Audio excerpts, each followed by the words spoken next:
Bismillahirrahmanirrahim. Assalamualaikum warahmatullahi wabarakatuh. Innal hamdalillah nahmaduhu wa nasta'inuhu wa nastahdihi wa nastaghfiruh wa na'udzu billahi min shururi anfusina wa min sayyiati a'malina. Man yahdihillahu fala mudilla lahu wa man yudlil fala hadiya lahu. Asyhadu an la ilaha illallah wahdahu la syarika lahu wa asyhadu anna sayyidana Muhammadan abduhu wa rasuluh. Allahumma salli wa sallim wa zid wa barik ala sayyidina Muhammadin abdika wa rasulika an-nabiyil ummi wa ala alihi wa sahbihi ajma'in. Subhanaka la ilma lana illa ma 'allamtana innaka antal alimul hakim. Rabbi syrah li sadri wa yassir li amri wahlul 'uqdatam min lisani yafqahu qawli, amma ba'd. Alhamdulillah thumma alhamdulillah. Syukur pada Allah Subhanahu wa taala atas nikmat serta limpahan kurniaan daripada Allah Subhanahu wa taala. Bertemu kita pada siri yang ke-13, iaitu pengajian kitab Manhaj Fiqh Asy-Syafi'i, iaitu fiqh manhaji, iaitu kita masih lagi berada dalam perbahasan mengenai munakahat, ya. Bab yang kita bincangkan iaitu kitab daripada fiqh munakahat. Maka kita sudah sampai kepada bab mas kahwin. Mas kahwin kita sudah bincangkan pada sesi yang pertama dulu, yang pada pengajian semalam yang menggantikan pada hari Isnin. Jadi hari ini kita sambung bab berkaitan dengan mahar. Mahar, mana kita sudah belajar tentang dalilnya, kita sudah belajar tentang perbahasan hadisnya, dan bagaimana kita bincangkan wanita yang mendapat kalau diceraikan mendapat mas kahwin penuh. Ya, ada juga kita sudah bincangkan bagaimana wanita yang diceraikan oleh suaminya mendapat separuh saja mas kahwin. Maksudnya mas kahwin yang belum diberi ataupun hutang. Ataupun ada juga wanita yang diceraikan oleh suaminya, dia tak dapat langsung pun mas kahwinnya. Jadi ini semua sudah kita bincangkan pada pengajian yang lalu. So tuan-tuan dan puan-puan, jika masih berminat untuk mendalami tentang berkaitan dengan mahar ini dan perbincangannya, boleh buka pengajian siri ke-12. Di situ kita bincangkan dengan secara teliti dan begitu secara detail. Jadi insya-Allah bolehlah kita ambil manfaat yang baik daripada pengajian ini untuk kita tambah ilmu, ya. Walaupun banyak perkara, terutama bab berkaitan dengan mahar ini yang kita bincangkan semalam, dia tak ada dalam perbincangan ataupun tak ada dalam amalan masyarakat kita dekat Malaysia ni. Pasal apa? Sebab rata-ratanya mas kahwin memang sudah ditetapkan oleh kerajaan negeri. Di bawah tuanku sultan-sultan, sebab agama di bawah sultan, maka sudah ditetapkan. Itu yang banyak tak boleh pakai. So wanita nak tetapkan mahar pun tak boleh. Tapi yang ditetapkan adalah hantaran. Siapa yang tetapkan? Mak bapak dia. Yang melangkaui hak yang sebenarnya, ya.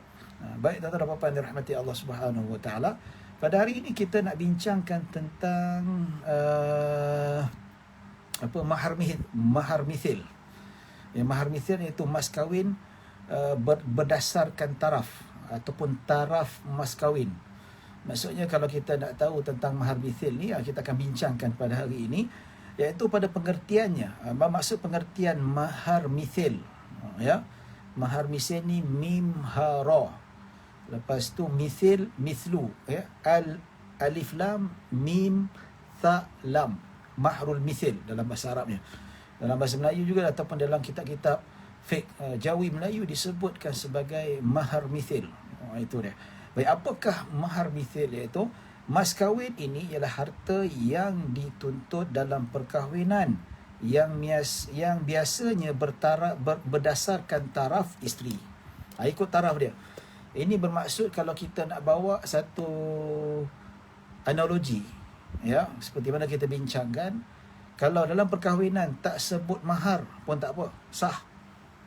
Ya, contoh, aku nikahkan kau dengan anak perempuan begini-begini, dengan mas kahwinnya wang ringgit, tak ditentukan harganya berapa. Nampak? Itu contoh, ya. Aku nikahkan kau dengan anak perempuanku dengan mahar ikut suka hati kau. Nampak? Ya. Jadi dia tak tentukan kadarnya.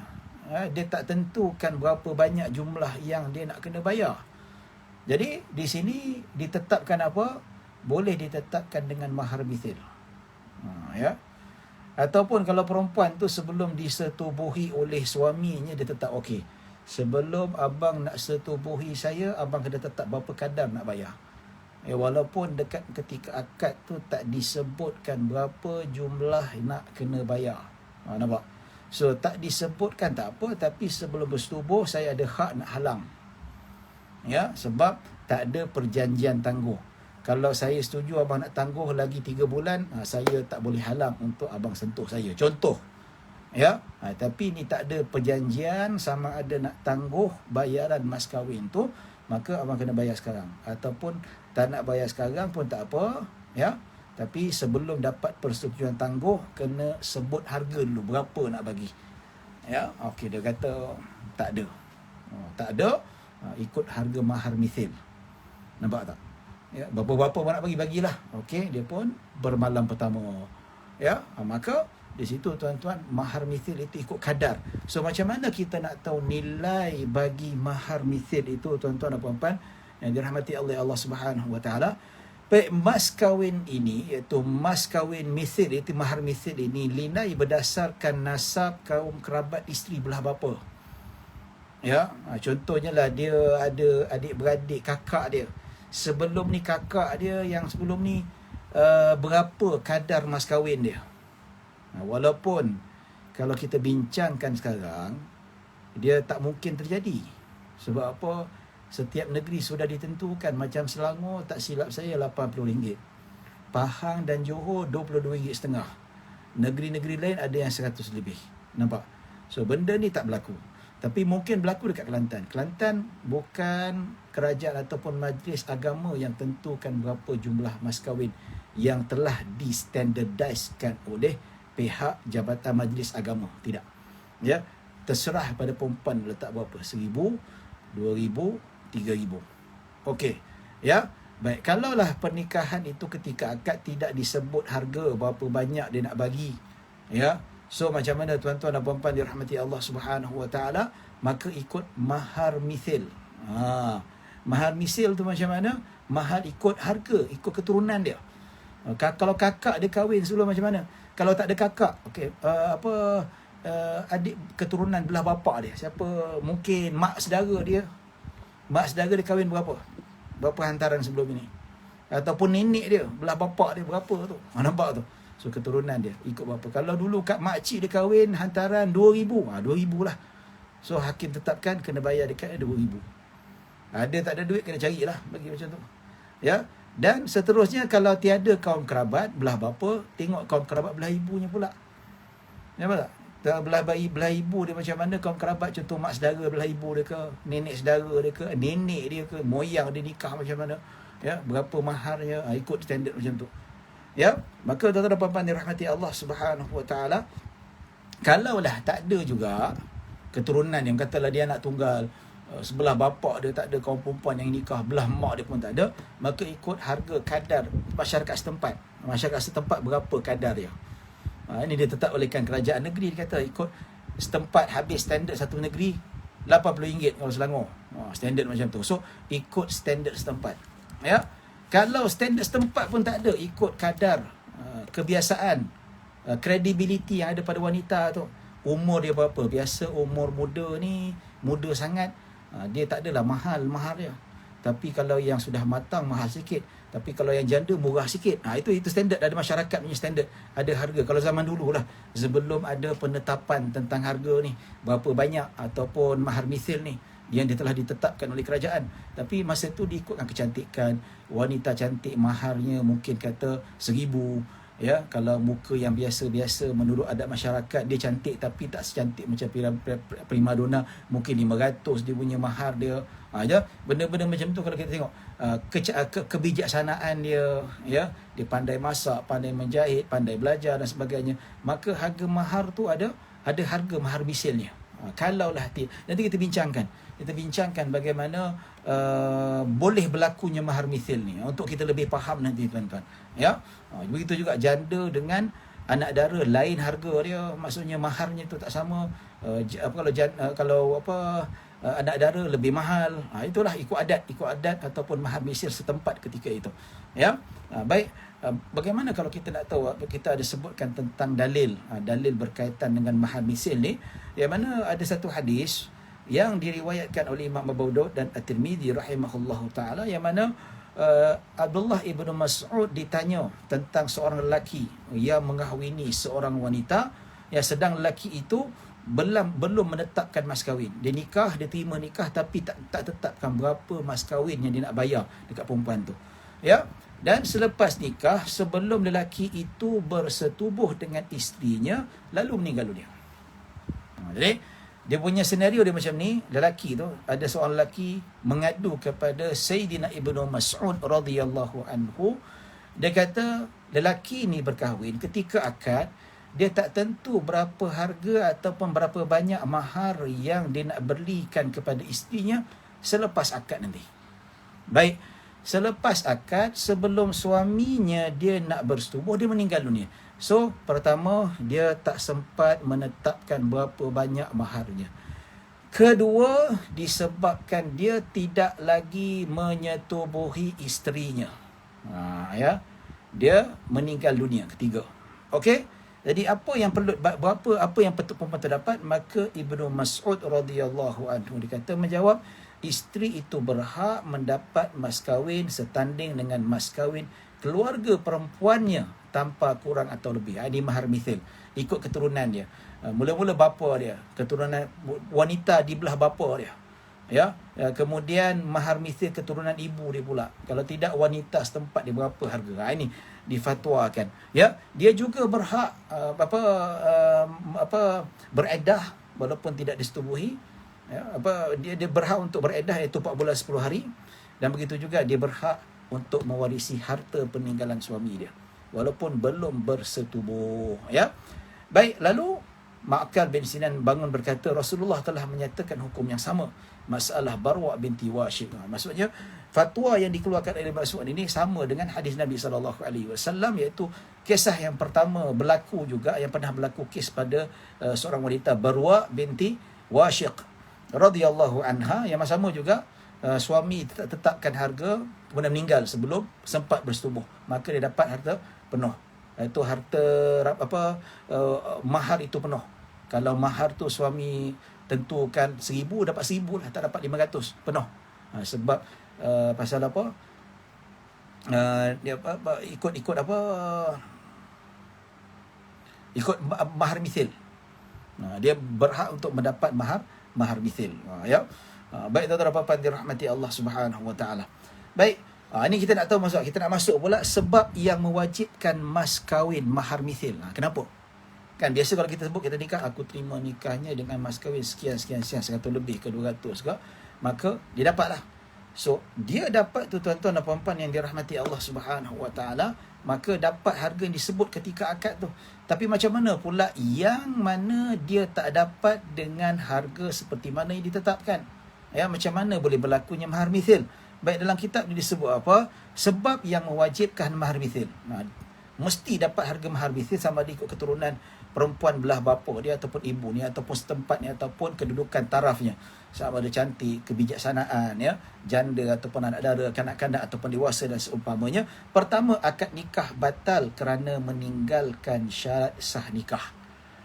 Ya, maksudnya akad itu tanpa saksi atau tanpa wali, maka pernikahan tu batal. Ya.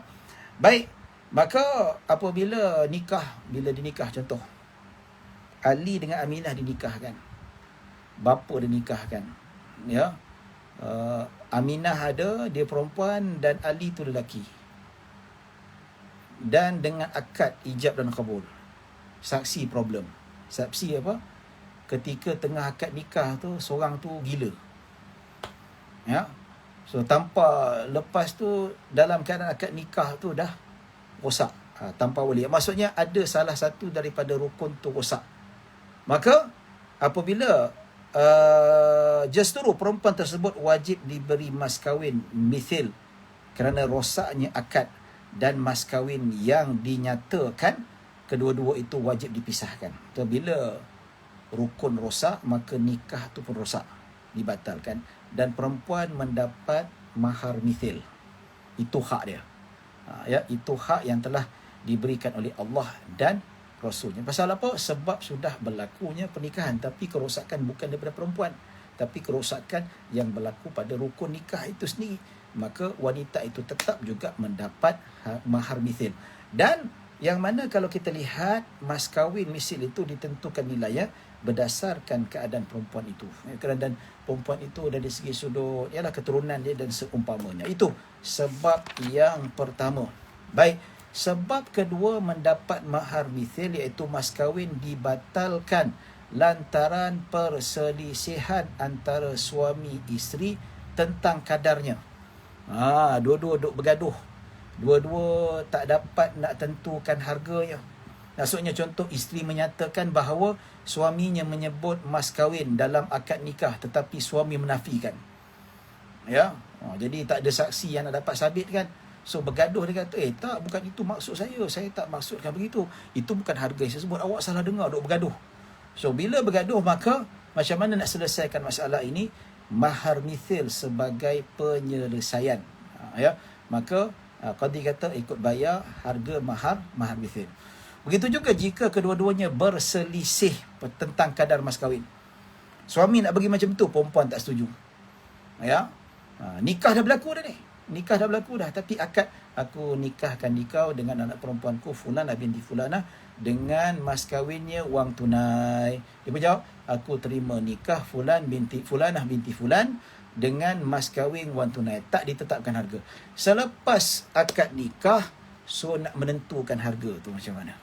So dia kata, okeylah saya bagi awak 500. Mana boleh, murah sangat, saya nak 1,000.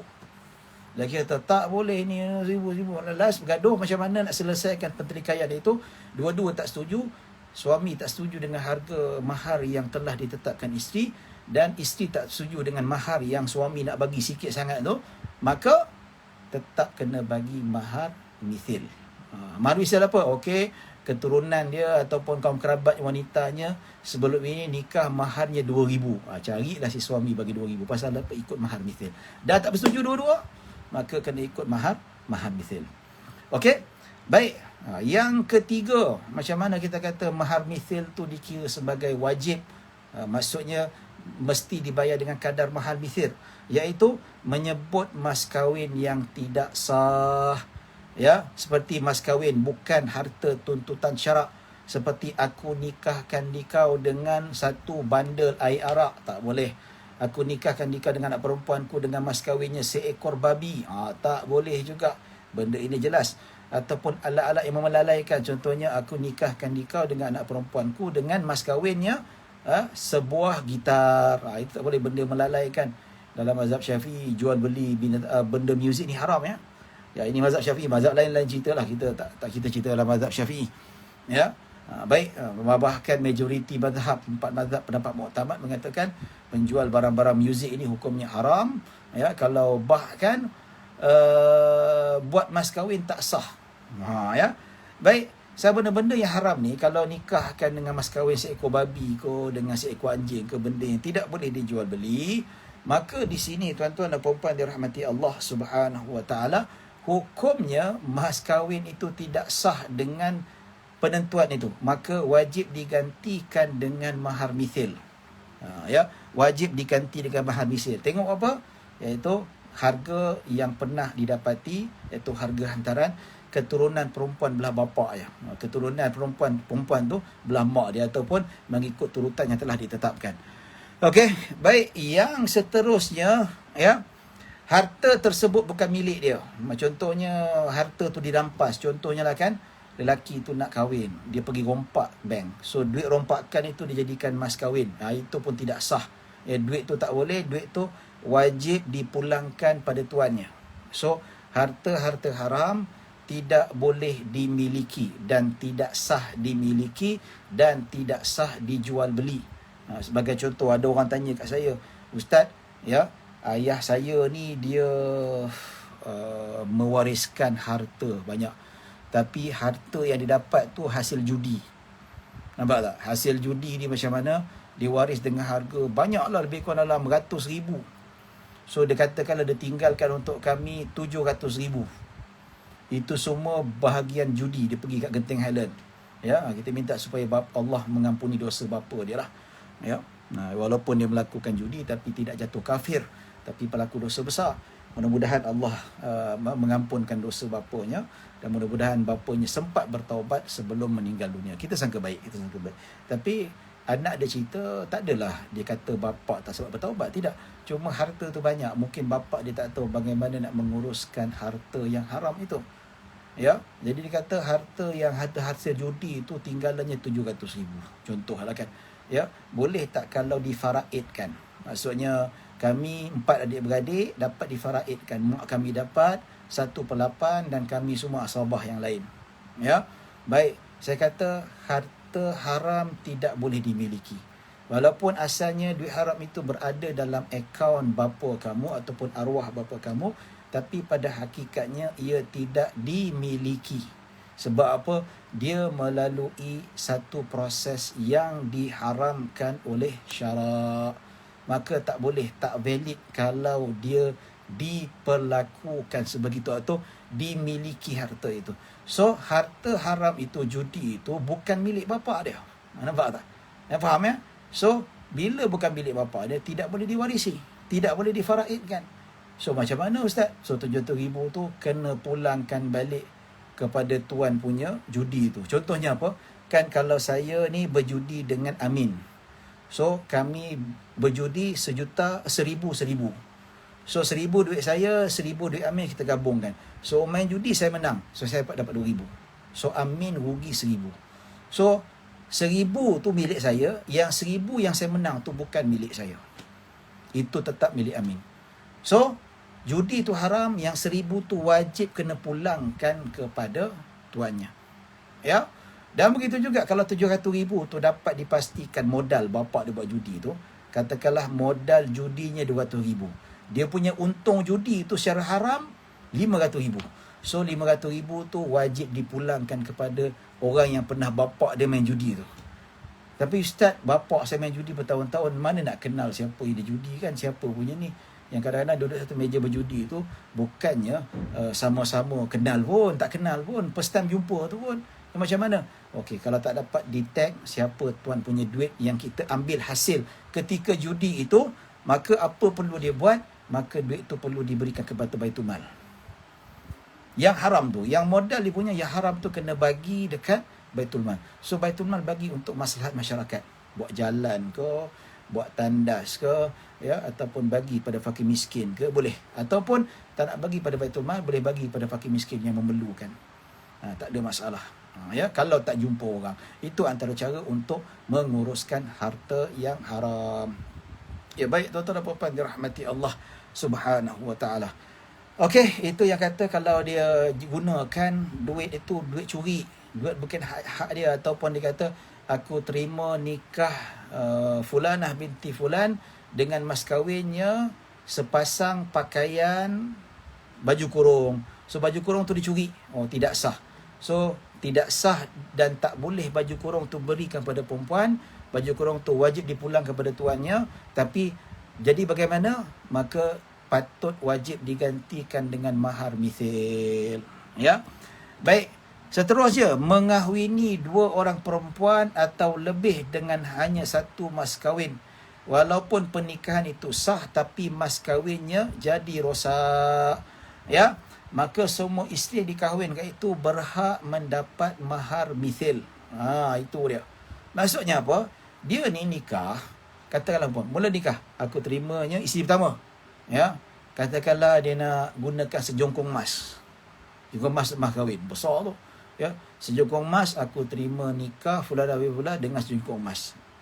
Lepas tu dia bawa sejongkong emas tu, dia bawa pergi jumpa dengan wali kedua pula. Bini kedua pun benda sama, pakai mas kahwin yang sama juga. Yang ketiga pun sama juga. Tu dia. Ya, tak boleh, tak sah.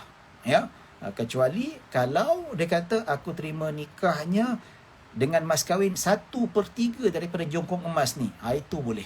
Ya, lepas tu bini kedua aku terima nikahnya dengan mas kahwin 1/3 daripada jongkong emas ni. So 1/3 tinggal 2/3. So 1/3 tinggal 1/3. Ya, maka yang ketiga pula aku terima nikahnya dengan baki 1/3 jongkok emas ini. So bila nak bayar, pecahkan, cairkan dia, timbang seadil-adilnya, bagi 1/3, sini 1/3, 1/3. Itu tak apa. Tapi kalau dia tak ada sebut pecahan tu dia benda yang sama juga, tak boleh. Ya, tidak boleh. Ataupun dikata pandai-pandailah korang bahagi, itu pun tidak sah. Dia kena tentukan dengan secara adil. Ya.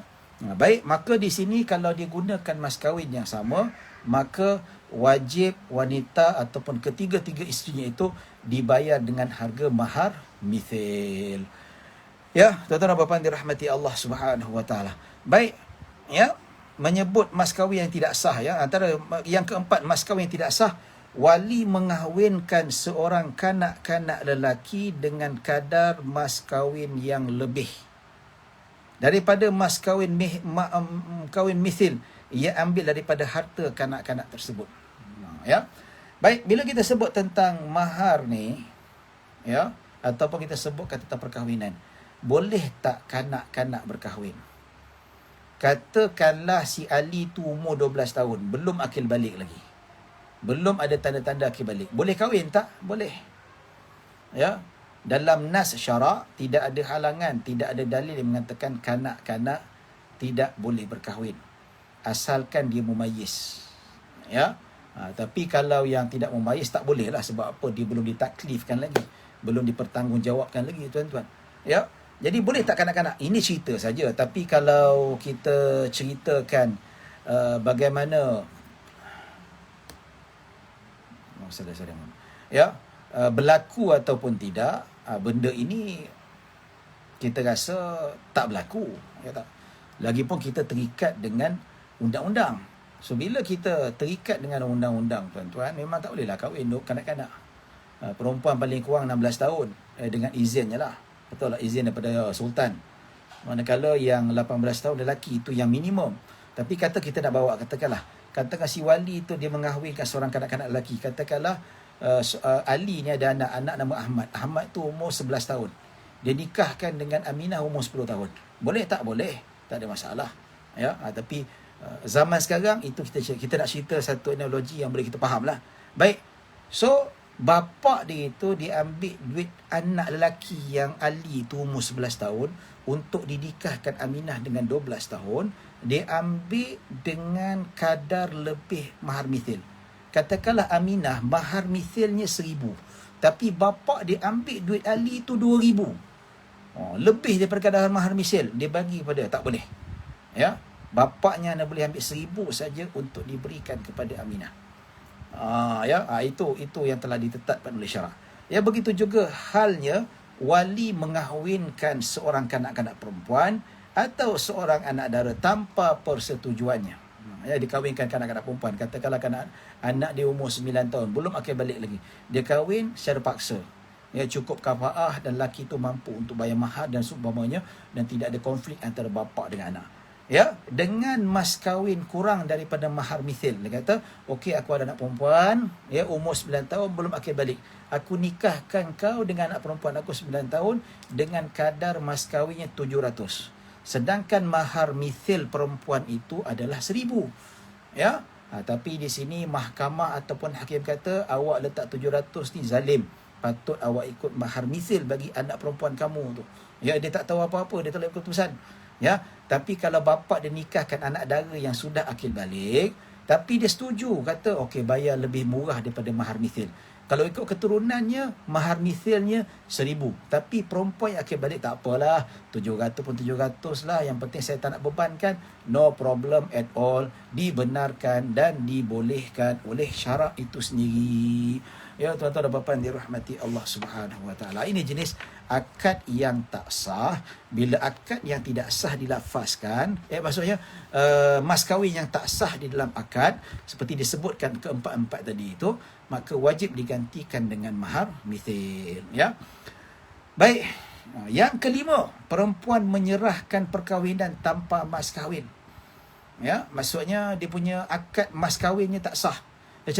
Dia kata dengan bapanya, kau kahwinkan aku tanpa mas kahwin. Maka wali pun tersebut mengahwinkan anaknya tanpa mas kahwin. Dia kata perempuan tu dia dah kemaru nak kahwin sangat. Dia kata, ayah kahwinkanlah saya ya. Kahwinkanlah saya dengan lelaki yang baik, berakhlak, tanpa mas kahwin. Ya, saya tak sabar nak bina keluarga dia. Bapa pun jumpa lelaki yang bagus, berakhlak, beragama dan bertanggungjawab, ada kerja, dia nikahkan tanpa mas kahwin, tak sebut mas kahwin, tak ditetapkan harga mas kahwin. Maka wajib bagi ke atas wanita itu mahar mithil, 1,000 dia kena bayar kan.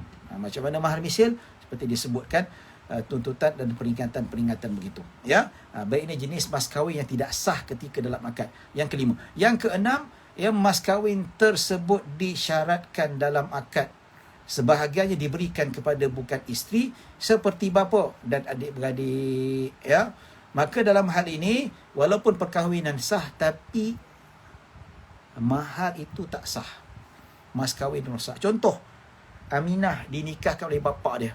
Aku nikahkan engkau dengan anak perempuanku Aminah binti Yunus dengan mas kahwinnya sebanyak RM1,000, yang mana separuhnya aku ambil dan separuh lagi hak milik Aminah. Bapa dia cakap. Maka si Ali pun kata, aku terima nikah Aminah binti Yunus dengan mas kahwinnya RM1,000. Sebahagian untuk bapanya dan sebahagian untuk Aminah tunai. Ya, sah nikahnya tetapi mas kahwin rosak. So bila mas kahwin rosak, ya, maka di sini mestilah wanita itu mendapat mahar mithil ikut adat setempat ataupun keturunan dia. Ya, jadi jelas lah tuan-tuan. So kalau kita baca kitab, kita nampak lagi lah penjelasan-penjelasan kalau yang diikutkan. Bagaimana kita nak tahu, bagaimana kita nak jelaskan, bagaimana kita nak detect mana yang wajib mendapat mahar mithil. Baik tu, pada rahmati Allah Subhanahu Wa Taala. Peringatan sebagai tambahan. Ya. Peringatan. Bismillah, minum air jap. Bismillah.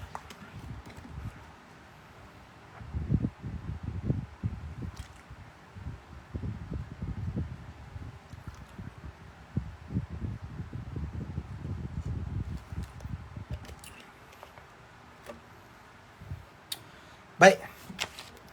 Ini kita nak cerita pula tentang syarat-syarat yang disebut dalam akad nikah, terbahagi kepada 3 bahagian. Ya. Yang pertama, syarat yang bertepatan dengan tuntutan perkahwinan. Ini pertama. Dan syarat kedua, syarat yang bertentangan dengan tuntutan perkahwinan tetapi tidak mencacatkan tujuan asal perkahwinan. Itu kedua. Dan ketiga, ya. Ini yang kedua. Yang ketiga mana ni? Yang ketiga, itu syarat yang mencacatkan tujuan asal perkahwinan, iaitu persetubuhan. Baik, satu-satu. Okey. Syarat yang bertepatan dengan tuntutan perkahwinan. Ya. Tapi syaratnya sebenarnya tak pakai. Kalau letak syarat ni pun kena buat juga, tuan-tuan. Ya. Sebagai contoh, Aminah kata pada bakal suami dia, kalau awak nak nikah dengan saya, wajib awak bagi nafkah dekat saya. Wajib awak sediakan tempat tinggal pada saya. Itu syarat. Kalau awak setuju, awak nikahkan saya. Ya. Syarat ni, dia bertepatan dengan syarat. Itu tujuan perkahwinan. Pasal apa kita kata bertepatan dengan syarat? Sebab memberi nafkah dan menyediakan tempat tinggal itu adalah tanggungjawab suami. Tanggungjawab, kalau tak letak syarat pun, tetap kena buat juga. So benda tu sia-sia sebenarnya. Ya. Maka tuan-tuan dan puan-puan, kalau buat macam ni, of course tak perlu buat. Tapi kalau buat juga, dia tidak mencacatkan nikah itu sendiri. Nikah tetap sah. Okey. Baik, yang kedua, syarat yang bertentangan dengan tuntutan perkahwinan tetapi tidak mencacatkan tujuan asal perkahwinan ataupun persetubuhan. Sebagai contoh, perempuan Aminah kata pada Ali, jikalau kalau engkau nak kahwin dengan aku dengan syarat kau tidak boleh memadukan aku. Nampak tak? So syarat ini tuan-tuan, makanya bertentangan dengan syarak. Pasal apa? Untuk berpoligami adalah hak lelaki. Ini soalan yang orang pernah tanya pada saya. Ustaz, boleh tak kalau saya nak kahwin nanti saya syaratkan kepada suami saya, ya boleh tak kalau nanti kalau awak nak nikah dengan saya, awak jangan madukan saya. Ya.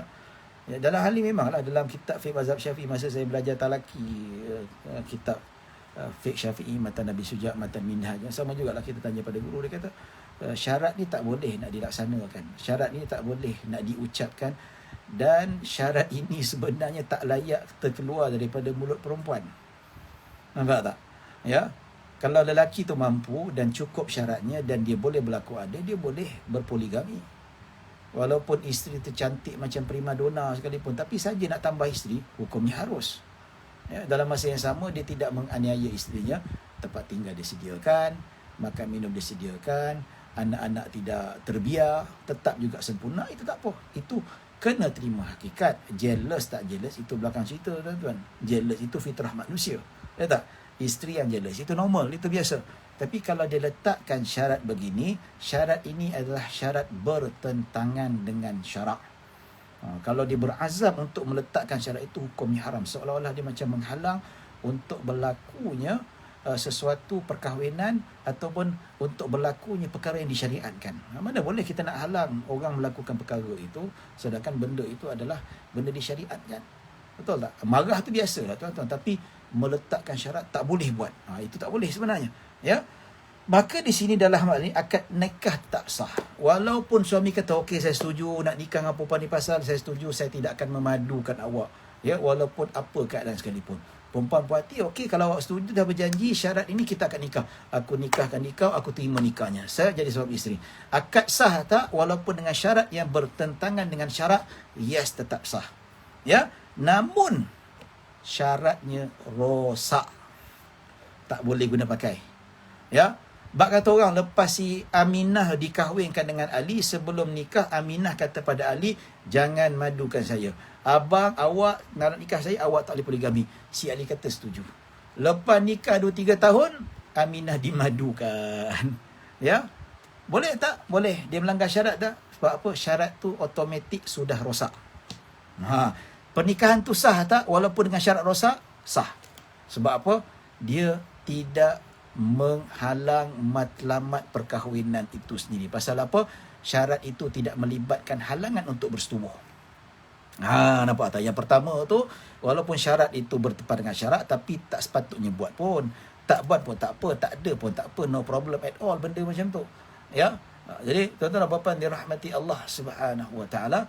Jadi dalam hal ini bila kita sebut tentang perkara ini, maka syarat yang kedua itu rosak dan tidak boleh diguna pakai. Ya, berdasarkan hadis Nabi sallallahu alaihi wasallam, hadis yang diriwayatkan oleh Al-Imam Al-Bukhari rahimahullahu taala. Nabi bersabda, kullu syartin laisa fi kitabillahi fahuwa batilun.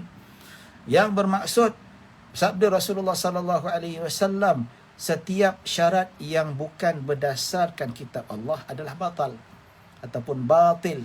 Maksudnya tak terguna pakai. Maksudnya poligami dibolehkan kalau mampu dan cukup syarat.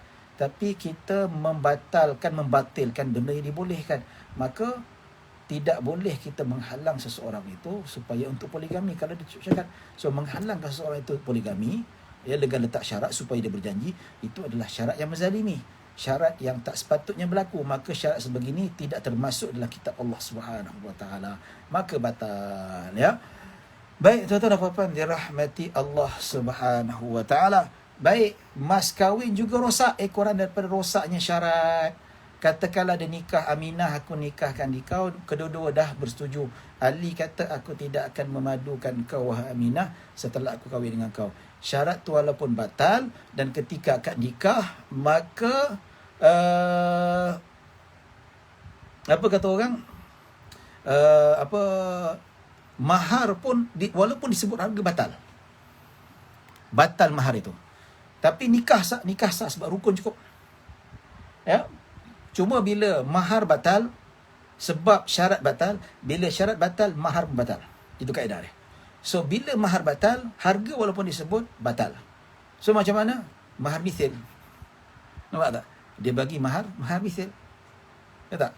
Kecuali kalau sudah berubah ataupun dia kata okey perbincangan balik, tak ikut mahar misil, ikut harga yang sama, redha balik, okey, tak ada masalah. Ya. Jadi tuan-tuan dan puan-puan dirahmati Allah Subhanahu Wa Taala, kenapa syarat membatalkan mas kahwin sebab syarat itu adalah keredaan perempuan. So kalau tak ikut syarat, dia tak reda lah. Dan bila mas kahwin pun kena ikut reda. So bila syarat tak reda, mas kahwin pun terbatal. Sebab runtitan daripada tak reda, maka mas kahwin pun tidak reda juga. Pening kepala? Pening. Saya pun nak terangkan macam mana. Jadi kaedah dia kata kalau syarat itu terbatal, kurang daripada rosaknya syarat, mas kahwin juga rosak. Ya, so ikut mahar mithil. Baik tuan-tuan dan puan-puan dirahmati Allah Subhanahu wa taala. Syarat yang mencacatkan tujuan asal perkahwinan iaitu persetubuhan. Contohnya isteri mensyaratkan suami dalam akad nikah agar tidak menyetubuhinya. Ini jelas syarat yang mencacatkan tujuan asal. Ya, dalam akad nikah agar tidak menyetubuhinya. Nampak? Okey? Baik. Atau mensyaratkan supaya menceraikan selepas perkahwinan. Tak sebab bersetubuh. Ini satu benda. Perkahwinan nak kekal lama. Nak bina keluarga. Ya, nak meramaikan ummah Nabi Muhammad SAW. Dalam hal ini perkahwinan itu tersebut batal, tak sah. Yang tadi tu 1, 2 yang atas sebelum ni sah. Tapi yang ketiga ni tidak sah. Syarat yang menjejaskan hubungan perkahwinan. Tidak boleh dan sebagainya. Menjejaskan bahawa dia tidak boleh berkahwin. Ya. Tapi kalau letak syarat, Aminah kata pada Ali, Ali boleh tak kalau awak nak berkahwin dengan saya, boleh, tapi awak boleh bersetubuh dengan saya selepas sebulan. Boleh tak? Ini boleh. Ya. Syarat macam ni makruh di sisi para ulama. Pasal apa? Sebab dia menangguhkan. Dah kahwin, dah halal tapi ditangguhkan. Tapi lelaki tu reda. Okey, tak apa sebulan. Pasal apa sebulan? Sebab saya nak tumpu belajar. Saya masih lagi belajar tak habis. Contoh. Boleh. Ya, walaupun tak apa-apa sedap, tapi dia tidak menghalang matlamat perkahwinan. Maksudnya, boleh bersetubuh, tapi tempoh yang lama. Maksudnya, kalau lelaki setuju. Lelaki setuju setahun pun tak apa, tak ada masalah. Ya. Baik, tapi jangan sampai berzina lah. Ya, baik, habis. Sebab berkaitan dengan syarat-syarat perkahwinan. Tu, perempuan kalau nak letak syarat sebelum perkahwinan, ataupun lelaki nak letak syarat, kena ikut ketiga-tiga ni lah. So, kalau ada unsur yang nombor 1, nombor 2, tak ada masalah. Dia hanya yang ada merosakkan mas kahwin. Kena ikut mahar misil, dan yang pertama tak rosak. Ya. Yang ketiga ni bermasalah. Jangan sampai letak syarat-syarat yang bukan-bukan. Ya, tuan-tuan dan puan-puan rahmati Allah Subhanahu wa taala. Melampau dalam menetapkan harga mas kahwin. Ya. Tapi zaman sekarang ni tuan-tuan, harga mas kahwin, there is no issue at all. Nampak? Dia tidak ada masalah. Ya. Tapi yang menjadi masalah adalah hantaran.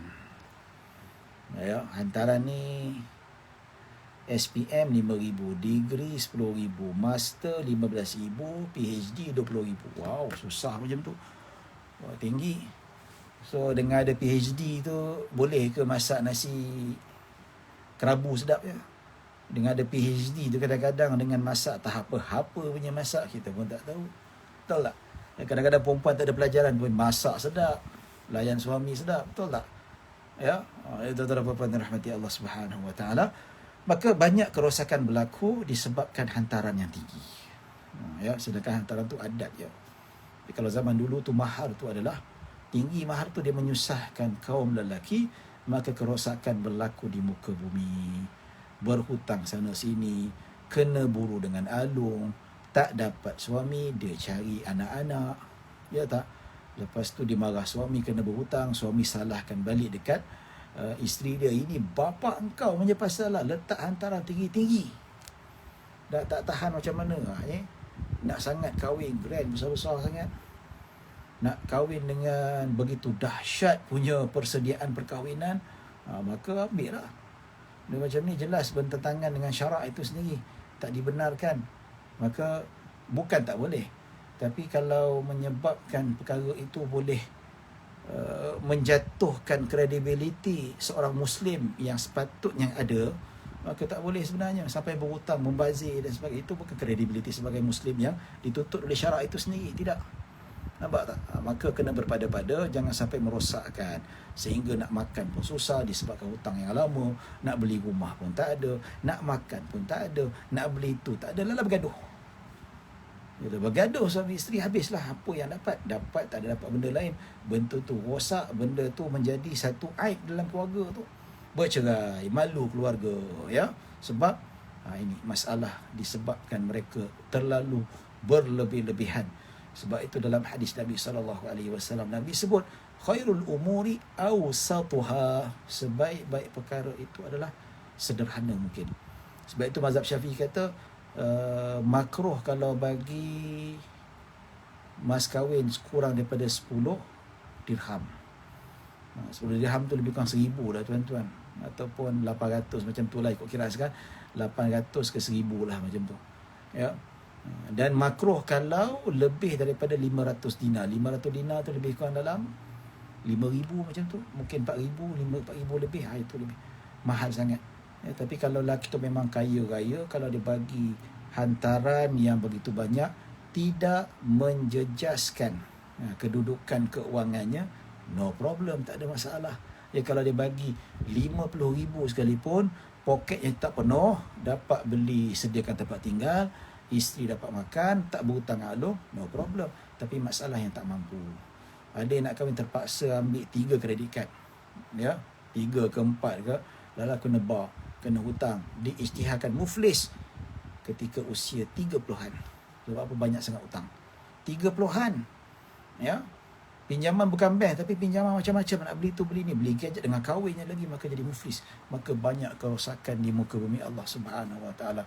Rentetan berlaku apa? Depression, tekanan perasaan, jadi tak siuman, bunuh diri, ya, sampai kena kejangan alung, lempang isteri, pukul anak, tension, stres. Inilah disebutkan kerosakan muka bumi. Sebab itulah dalam hadis Nabi sallallahu alaihi wasallam, Nabi sebutkan daripada Sayyidah Aisyah radhiyallahu anha, qala Rasulullah sallallahu alaihi wasallam, inna a'zaman nikahi barakatan aisaruhu mu'unatan, ya, rawahu al-Imam Ahmad. Yang bermaksud, Sayyidah Aisyah radhiyallahu anha berkata bahawa Rasulullah sallallahu alaihi wasallam bersabda, perkahwinan yang besar keberkatan, yang paling besar keberkatannya ialah yang lebih mudah perbelanjaannya. Subhanallah. Ini satu perkara yang sangat dituntut. Nabi kata, lagi murah, lagi besar. Tapi tak menghalang kalau suami itu kaya raya, nak bagi 1 juta pun silakan. Dia yang bermasalah kalau nak perbelanjaan besar, mas kahwin besar, hantaran besar, tapi pihak lelaki tidak mampu. Itu satu kezaliman yang berlaku ke atasnya. Dan begitu juga sabda Nabi sallallahu alaihi wasallam, Sayyidina Umar bin Khattab radhiyallahu anhu qala Rasulullah sallallahu alaihi wasallam, khairun nikahi aisaruhu, rawahu Abu Dawud. Yang bermaksud daripada Umar bin Al-Khattab radhiyallahu anhu, beliau berkata, sabda Rasulullah sallallahu alaihi wasallam, perkahwinan yang lebih baik ialah yang lebih mudah, termasuklah mudah perbelanjaannya. Hadis riwayat Imam Abu Daud.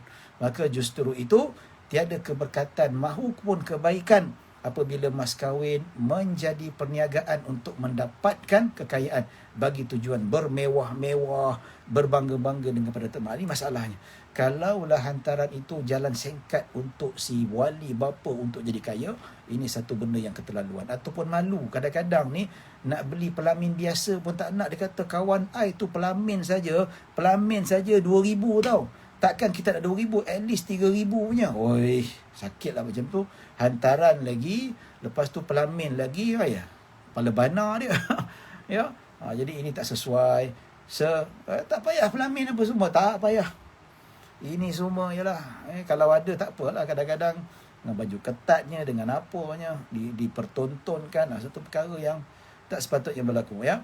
Baik tuan-tuan dan puan-puan dirahmati Allah Subhanahu Wa Taala, juga daripada hadis yang diriwayatkan al-Imam Bukhari dan Muslim, yang mana daripada Sayyidina Anas bin Malik radhiyallahu anhu, Nabi sallallahu alaihi wasallam melihat kesan kekuningan pada baju Abdul Rahman bin Auf. Kesan kekuningan apa itu? Minyak wangi wanita. Ya, wanita kalau dia pakai minyak wangi za'faran yang warnanya warna kuning. So za'faran ni bau tak kuat. Bau dia yang dekat, betul-betul dekat dengan dia akan bau hidu baunya. Maksudnya isteri kepada Abdul Rahman bin Auf, dia pakai minyak wangi za'faran. Maksudnya wangi untuk suami dia saja. Ya, sebab tu kalau perempuan Nabi SAW dia akan, Nabi kata pakai minyak wangi yang untuk perempuan, iaitu warnanya jelas tapi dia punya baunya tidak menusuk hidung sampai 2, 4, 5 meter, tidak. Yang peluk dia bau wangi. Suami dia lah kan. So kesan minyak wangi itu terkena pada pakaian Abdurrahman bin Auf. Nabi kata, apakah ini? Ya, macam mana boleh ada minyak wangi za'faran kat baju kau? Ini kan minyak wangi perempuan, kenapa pakai pula? Maka Abdurrahman berkata, aku telah berkahwin dengan seorang perempuan dengan mas kahwinnya, ya, emas seberat biji tamar. Ya, nampak? Emas sebesar biji tamar, kecil macam tu. Emas sebesar cincin. Kalau cincin tu, ialah kalau cincin kalau kita leburkan dia sebesar biji tamar, lebih kurang macam tu lah tuan-tuan. Lebih kurang dalam 2-300 ataupun lebih kurang 4-500 lah, paling mahal 600. Murah. So itu nampak tu. So maka Nabi SAW sabda, semoga Allah memberkatimu. Maksudnya ini Allah memberkati. Maksudnya Rasulullah gembira tengok Allah murahnya mas kahwin, ya, dipermudahkan perkahwinan. Maka Nabi kata, semoga Allah memberkati kamu dan isteri kamu. Nabi kata, buatlah majlis ataupun walimah walaupun dengan menyembelih seekor kambing. Disunatkan buat walimah. Baik. Ya, tuan-tuan dan puan-puan dirahmati Allah Subhanahu wa taala, dalam hadis ini Rasulullah sallallahu alaihi wasallam telah berdoa memohon keberkatan, iaitu kebaikan yang banyak bagi perkahwinan tersebut, walaupun mas kahwinnya hanyalah emas seberat biji tamar. Sebiji tamar ringan. Satu cincin pun tak lepas tuan-tuan. Ringan lagi separuh cincin tu. Murah sangat, baik sungguh perempuan. Ya, maka Nabi pun keberkatan bukan pada mas kahwin yang mahal, tapi keberkatan itu pada perkahwinan yang dimudahkan oleh pihak perempuan terutamanya, dan dimudahkan oleh pihak walinya. Kadang-kadang perempuan tak kisah, tapi walinya melalut lebih-lebih sangat. Ya, ada satu kisah tu, bukan kisah lah, saya tengok karikatur dekat internet kasut khabar tu. Ada rombongan lelaki datang nak meminang anak perempuan dia. Ya, so duduk bincang.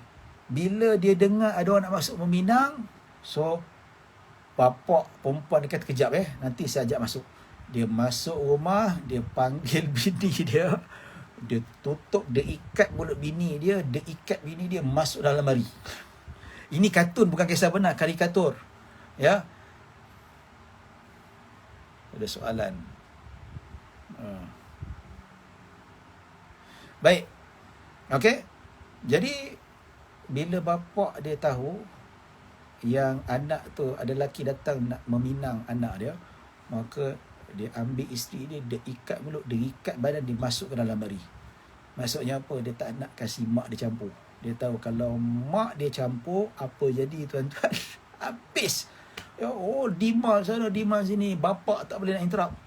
Nampak tak? Ini maksudnya bapak dia nak pemudahkan perkahwinan. Ini yang diberkati oleh Allah Subhanahu wa taala. Ya, itu tuan-tuan dan puan dirahmati Allah Subhanahu wa taala. Jadi kita katakan ni, jadi maksudnya tidak menjadi masalah kalau nak mahal, kalau perempuan itu adalah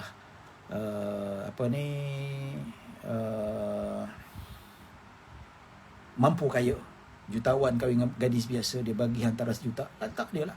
Jutawan, billionaire dia, letak dia. Ya, baik, kesimpulan daripada bab ini tuan-tuan, perbuatan menetapkan mas kahwin yang terlalu tinggi adalah makruh menurut hukum syarak. Maksudnya kalau perempuan menetapkan harga tinggi, hukumnya makruh. Tidak disukai oleh Rasulullah sallallahu alaihi wasallam. Nabi tak suka. Setiap kali nak letak hantaran, fikir Nabi sallallahu alaihi wasallam, ingatkan, ikutlah harga standard, 5,000 pun okeylah, ya, sebagai satu, ya. Tuan-tuan, ya. Baik. Irfan ni, Muhammad Irfan ni, dia rajin tanya, bagus. Tapi dia belum kahwin lagi. Patut yang banyak tanya ni cepat kahwin lah ni. Tak kahwin-kahwin tapi banyak soalan pasal munakahat pula. Apa dia kata? Assalamualaikum Ustaz, kalau suami menceraikan isteri sebelum menyetubuhinya, sedangkan mahar isteri adalah sebuah rumah, macam mana nak bahagikan mahar tersebut? Si isteri juga nak bagi harga lah, harga rumah tu separuh, sama ada dia bagi setengah tingkat, separuh untuk engkau, separuh untuk aku, ya, ataupun kalau nak dibahagikan dua tu, maksudnya harga lah, rumah tu harga 400,000, 200,000 bagi kat dia. Nampak tak? Ya, itu yang disebutkan. Okey, maksudnya selagi mana penceraian itu bukan disebabkan wanita, lelaki tu yang penyebab. Dia berhak mendapat separuh. Ya, tapi kalau penceraian itu disebabkan wanita tu tidak cerai, wanita itu membatalkannya dan sebagainya, maka dia tak dapat mahar langsung sama sekali, gugur. Ya. Tapi kalau selepas akad nikah dan disebutkan dalam akad tu sebiji rumah, sebuah rumah, sebelum disetubuhi suami meninggal dunia, maka dia tak dapat separuh, dia dapat whole mas kahwin penuh, ya tuan-tuan. Ya, baik tuan-tuan dan puan-puan dirahmati Allah Subhanahu Wa Taala. Kita doakan Muhammad Irfan Abdul Rani dapat berkahwin dengan isteri yang cantik, dan kita doakan juga dia dapat memberi mas kahwin kepada isterinya sebuah rumah. Amin ya rabbal alamin. Ya, Muhammad Irfan gurau jadi ya. Baik tuan-tuan dan puan-puan dirahmati Allah Subhanahu Wa Taala. Ya, siapa boleh carikan jodoh untuk teman saya ni? Dia duduk kat Shah Alam. Baik budaknya. Azan pun sedap suara dia. Ya. Ini gurauan di hujung pengajian, insya-Allah. Mudah-mudahan kita mendapat barakah. Jadi cukup sejam kita duduk ataupun kita berbincang dalam perbincangan pada hari ini. Jadi insya-Allah kita bertemu pada kelas seterusnya. Kita akan masuk bab mutaah. Ya. Bab mutaah ni bukan kahwin mutaah, ya, tapi ada perbahasan. Dan begitu juga kita akan cerita tentang akad perkahwinan. Ada beberapa yang perkahwinan yang sah dan sebagainya. InsyaAllah kita akan cuba khatamkan pengajian buku ini dalam tempoh bulan 12 ni, insyaAllah. Ya. Baik, setakat itu saja yang dapat saya sampaikan. Mudah-mudahan kita mendapat rahmah dan barakah. Mohon maaf kalau ada salah silap, kalau ada kekurangan, yang baik hanya daripada Allah Subhanahu Wa Taala. Aqulu qawli hadza wa astaghfirullahal azim li wa lakum wa lisairil muslimina wal muslimat wal mu'minina wal mu'minat. Bismillahirrahmanirrahim. Allahumma ja'al jam'ana hadza jam'an marhuma wa tafarruqana min ba'di tafarruqan ma'suma. Allahumma la tad'a fi maqamina hadza dhanban illa ghafarta wa la hamman illa farajta wa la daynan illa qadayta wa la maridan illa shafaita wa la hajatan min hawaijid dunya wal akhirati illa qadaytaha ya rabbal alamin. Sallallahu ala sayyidina Muhammadin wa ala alihi wasallam. Alhamdulillahi rabbil alamin. Assalamualaikum warahmatullahi wabarakatuh. Terima kasih.